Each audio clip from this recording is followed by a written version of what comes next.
Right now, and joining me to discuss this in detail is Adam Scott Bellos, CEO of the Israel Innovation Fund in Washington, D.C.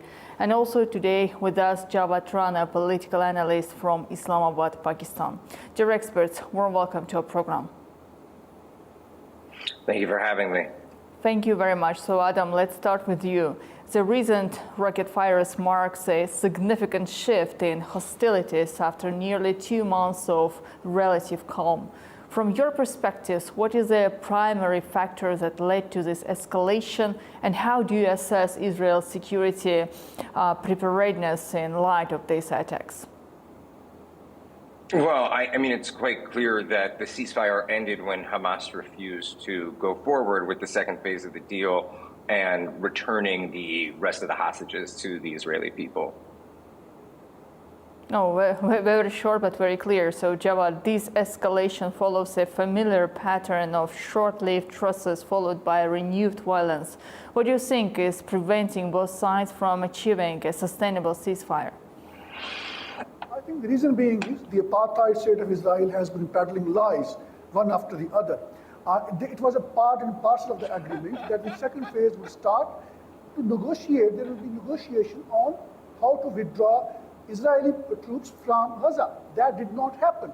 Instead, Israel opted to extend the first phase, secure the release of all prisoners of war from the custody of Hamas, and then relaunch this genocidal war. Now, Hamas has basically resisted that. Hamas wants Israel to implement the ceasefire agreement in the letter and spirit.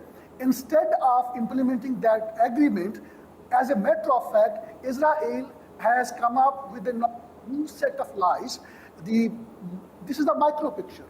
The macro picture, the bigger picture, the broader picture is that Israel doesn't want Palestinians to stay in Gaza, and this is no longer a secret.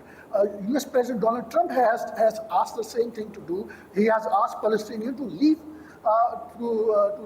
Gaza. In a similar fashion, the extremist government in Tel Aviv, the Prime Minister Netanyahu and his allies, they've been asking time and again that they want Gaza to be vacated.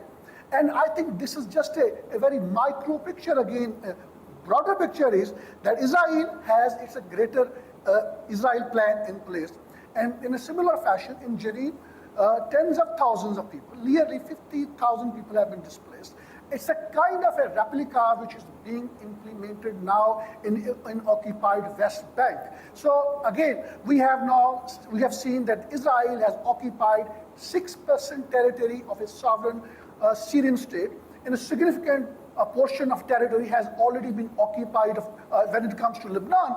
And we know Gaza is under the illegal occupation of Israel, and Israel extended its territory in the West Bank. Reason being is quite clear. Let's see the bigger picture, which is now, it used to be a kind of an isolated debate, but now it's a mainstream debate. And that debate is that they have to remove all kind of quote-unquote hostilities from the neighborhood of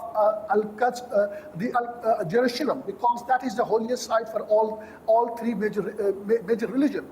And by September, they want to basically, going by all these reports which I have monitored, it may or may not be true, I wish these are untrue, they want to build up a third temple. And for that, they are removing all these hostilities, which particularly include the West Wing. Sooner or later, you will see that happening in case the Muslim countries don't resist. Well, Adam, please, I would like to listen your vision of this situation. I mean, I've never heard anything so ridiculous in my entire life. First of all, sir, the government is in Jerusalem, not in Tel Aviv. So the fact that you would go on the news and say that the government is sitting in Tel Aviv means that you have a complete misunderstanding of the entire conflict. So let's just start there, too. Israel is a nuclear power. Okay, if they wanted to commit genocide, let's follow the actual definition of genocide, where you need intent to wipe out an entire population. The Gaza population would have been wiped out on October 8th, 9th, and 10th. So let's just be very clear about that. There would have been no use of using ground troops to put Israeli soldiers in harm's way. So when we're talking about genocide, let's actually stick to the definition of genocide and the facts that are on the ground. Two, the entire population of Gaza has been displaced over the last year. It didn't happen over the last 2 days. Next, there was one thing that Hamas needs to do. There's one thing that Hamas needs to do. There's only one thing that Hamas needs to do for this war to end. And that is to return the remaining 59 hostages that are still there, dead and alive. Very, very simple. So you can go on and ramble about a bunch of facts that don't actually make sense, because I don't think any viewer was actually able to follow the narrative that you laid out, other than the fact that a ceasefire was put in place, which was detrimental to any form or any plan that the Israelis had going forward, but was done in order to honor the fact that President Trump was coming into office.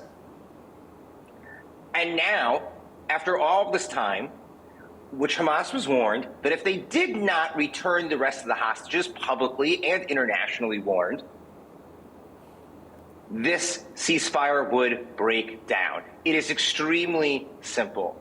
I don't know what the rant that I just listened to was, but it was completely devoid of any fact whatsoever. Just on the most basic of facts. Well, I'm not really sure what was the rant. What else did you want me to respond to? no, Jawad, Jawad, please, I have another question for you. It's very interesting to know what is the strategic value of firing rockets by Hamas, knowing that Israel will retaliate harshly. Please, your explanation. Let's understand again the situation on the ground. For the last 1.5 years, Israel has completely, cornered Hamas in the sense that the bordering region has been completely, they have deployed their troops, including Rafah border. There is no reason to believe that Hamas is still getting supplies, or whatever they have. I think that is under the tunnels. They have the weapons, and from there they have been firing back. Now the point is, in a situation when Israel has killed or maimed or disabled or injured at least 10% population of Gaza during last 1.5 years, it has killed 50,000 people, and tens of thousands among them are children. 70% among them are women of the children, and then 80 to 90% of Gaza has been completely destroyed. Completely has been destroyed, and yet your guest says it is not a genocide. International ICC has already issued a arrest warrant of Netanyahu and his outgoing defense minister on the basis of initial prima facie evidence that it is a genocide, it is a Holocaust, and it is it's a new form of a Hitlerism, which is very much in place in Israel. Adam, please. Let's not forget Adam, the realities of how are the point is, I'm very sorry, Adam. How are civilian casualties in Gaza being accounted for or justified? Could you please give us an answer for that? I think the Ministry of... No, I'm sorry. I'm very sorry, Adam. This is a question for you. How are civilian casualties in Gaza being accounted for or justified? Please, the floor is yours. Well, accounted for and justified are completely different. I don't think anybody can justify any of the death in this war at all, both Palestinian and Israeli. And I think that's extremely important for people to understand, nor do the people in Israel want to see any more innocent Palestinians killed. I mean, it's very clear who is responsible for this death. Let's be honest. It's not as if the attack on October 7th worked out well for Hamas. So any perpetuation of this war and any delay in returning the hostages is clearly what is leading to the continued death of many Palestinians in Gaza. Let's just be clear. The fact that this gentleman would use the term Holocaust, again, discredits every single thing coming out of his mouth, given the definition of Holocaust as death by fire. Okay, 6 million Jews were killed in the Holocaust. That's what the Holocaust was. And let's face it, not every single person living in the Gaza Strip is a child or a baby. And let's also be honest, we've been hearing for 1.5 years that there's no electricity in Gaza, yet for some reason everybody has a cell phone and is able to record and send out images from the Gaza Strip. I'm not really sure what narrative this gentleman is perpetuating, but one based in fact is not something that I'm listening to. Javed, now I would like you to tell us why. I don't think in which world this gentleman lives, where he listens only the lies. I actually live in Tel Aviv. From the I actually live in the region, which I don't think that you've been to. You don't hear any UN report. You don't hear any international reports. I don't need to hear any UN report other than the fact that we know that Gaza has been used and the UN has been used as a propaganda tool for the Hamas military terrorist organization. This genocidal war is very deadly. Okay, repeating the term genocide, sir, isn't going to make it real. Genocide. I know that you would like us to disappear. Jawed, let me ask you the direct question, Jawed. Why has Hamas failed to develop a sustainable political solution over armed resistance within the last 2 months of ceasefire?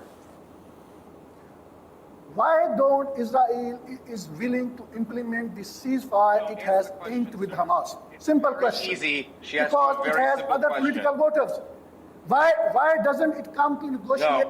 No. That's not the question you were asked. Israeli troops. Isn't it a part and parcel of the ceasefire agreement?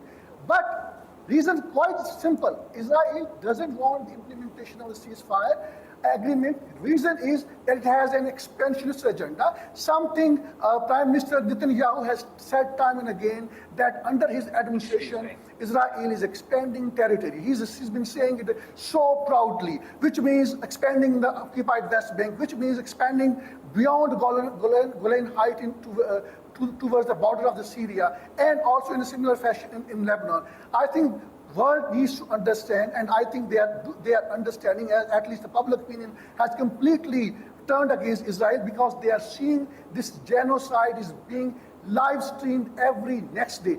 This gentleman would tell me about the definition of genocide. Do you think the ICC doesn't know the definition of genocide? Are you trying to fool the world? I don't think you know the definition of genocide, and she asked you a very simple question, sir. They know better than you. She asked you a very simple question. The world knows about it. Hamas been World has seen your real face. to create a political Please, gentlemen, I can't ask resorting to you. military action? Isn't it a part and parcel of the Israel's agenda? Excuse me, You're not answering the question. Do not overtalk to each other, please. You have the floors, Jawed, and I would like. I would like you to reply to respond to my question. Actually, how many leaders? Let me finish it. How many leaders of Israel over the period of time have said time and again that the borders of Israel have been defined by the Bible? You see, if that is a criteria that Israel can extend its territory to any country, that is completely false. Ottoman Empire can claim that entire. Gentlemen, there is a clear question. Gentlemen, there is a clear question to understand what will be next. Actually, what is happening today, it's not good, and you both can agree with me. And the international community, the United States of America, Qatar, and Jordan are now thinking about the future, as well as the people who are living in those territories who are experiencing the violence every single day. So, while blaming each other in what is happening today, at the same time, we have to come up with a solution for the future. Israel saying that negotiation with Hamas is, let's say, not the right thing, as it was mentioned by Mr. Netanyahu several times. So, again, the position of Hamas, what is happening now today? Hamas had 2 months to decide its future. Yes, Qatar, Jordan, and United States has its own vision of the future development. But now is a simple question. Why Hamas failed to develop sustainable political solution over its armed resistance to make sure that now it has a strong position to have a strong long-term negotiations with Israel and a long-lasting solution or the ceasefire agreement? Please, Jawed, I would like you to give us a short answer, and then we will turn the floor for Mr. Adam. I think if the principle of war is that the might is right, then it is okay to violate the ceasefire agreement that Israel had itself inked. I think the solution lies, to begin with, in short term, to implement the ceasefire agreement and then gradually move towards the two-state solution. Let there be general elections in the West Bank and the Gaza, and let there be formation of the new government. Let the Israel and also the government in Gaza and West Bank decide the future course of action, which revolves around the UN Security Council resolutions calling for the two-state solution. Adam, please, the floor is yours. The perspectives, the future negotiations, and also the role of the international actors. Right. So, I mean, I don't know if anybody's aware that's watching this program, but there haven't been elections in either Gaza or the West Bank since nearly 2005. So, I don't know what reality this gentleman is speaking about, but I don't foresee any types of elections happening in Palestinian territory anytime soon. Two, this gentleman also just admitted the permission of Hamas based on his opinion to violate the ceasefire. So I just would like to highlight that just now. Okay, this gentleman just admitted that it was okay for Hamas to violate the ceasefire. We originally started talking about Israel violating this. That's exactly what you just said, sir. That's exactly what you just said. Gentlemen, please, you will do not over-talk to each other, please. Javed, I will give you the floor to respond. Adam, now it's your floor to talk. Adam, please, continue. I'm just waiting for the gentleman to behave. Yeah, Javed, I will give you the floor to respond, but now it's turn of Mr. Adam to tell us his vision, his understanding of the situation about the future perspective. Therefore, Adam, please, the floor is yours. You have 1 minute to respond.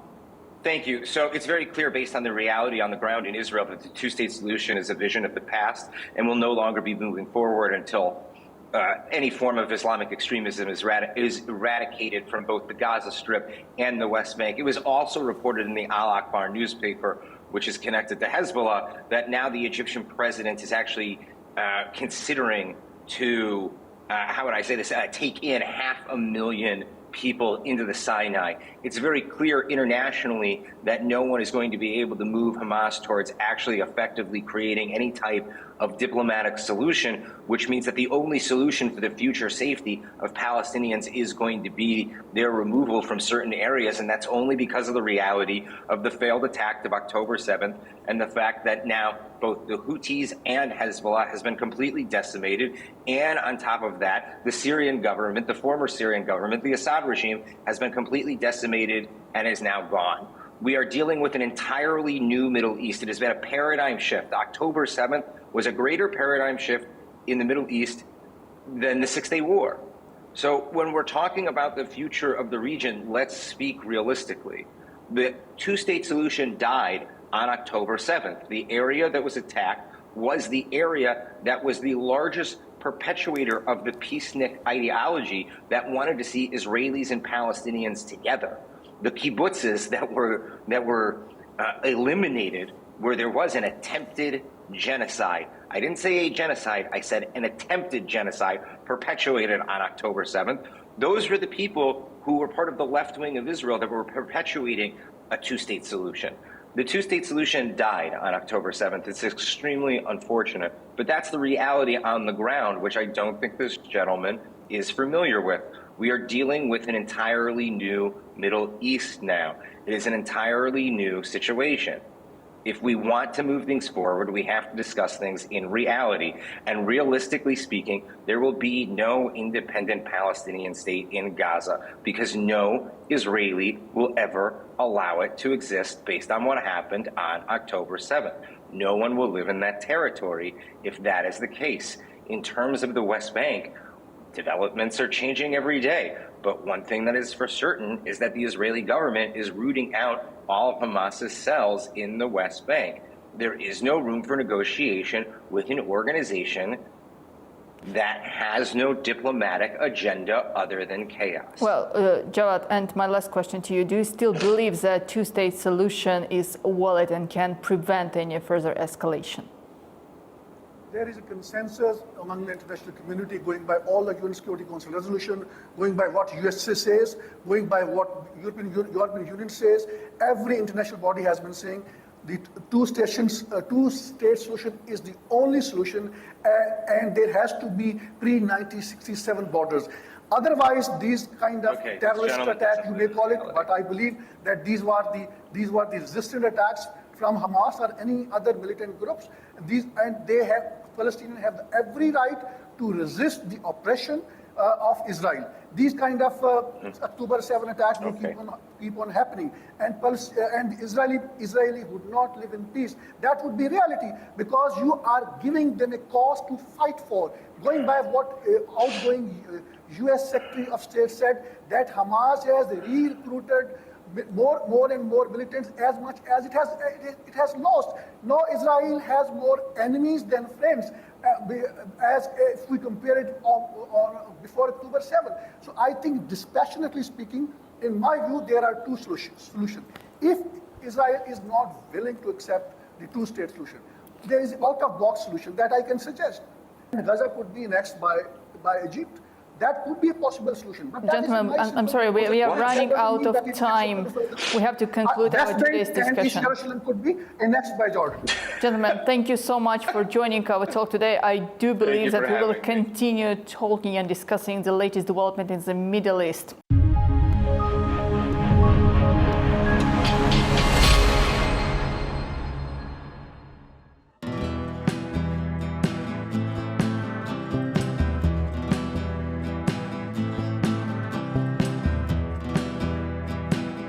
The growing tide of anti-Israel sentiments. What you see behind me is just tip of the iceberg of what is happening in the country. More than half of $52 billion black CIA budget is spent on espionage network in Pakistan. How would you handle it? The US has looked upon Pakistan as an ally at one point and then as an enemy at the same time. That is going to be the first legal reason on the basis of which he is going to be instantly ousted by the Supreme Court of Pakistan. Joining us live, Javed Rana, who's an expert on politics and geo-strategic issues. In the world politics, which is not being driven by any moral principle, it is being driven by the hard geo-strategic realities. In a broader picture, more countries would aspire to have nuclear weapons.